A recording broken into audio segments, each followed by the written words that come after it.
Guide. Get 12 issues for only $13.99. Order now at tcm.com/nowplaying or call 1-800-TCM-1002.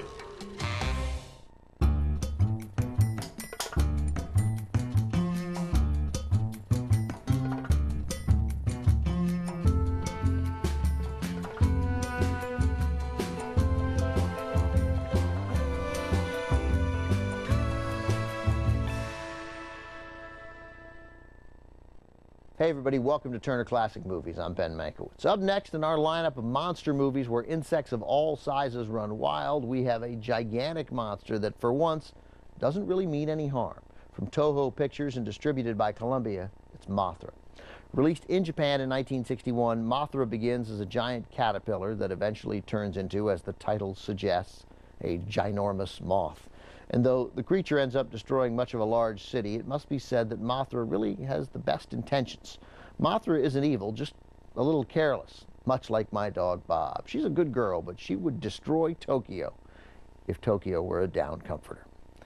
The story begins when two tiny singing princesses from an H-bomb island are kidnapped and held captive in a freak show where they're subject to the tyranny of an evil showman.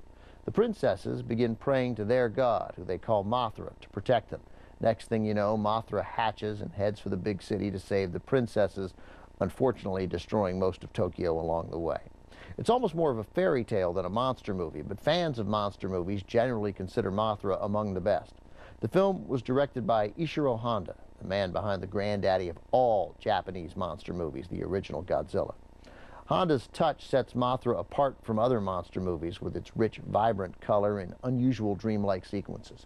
In fact, when the movie was released in America in 1962, the New York Times said, quote, "It's as touchingly bizarre a climax as we've seen in years."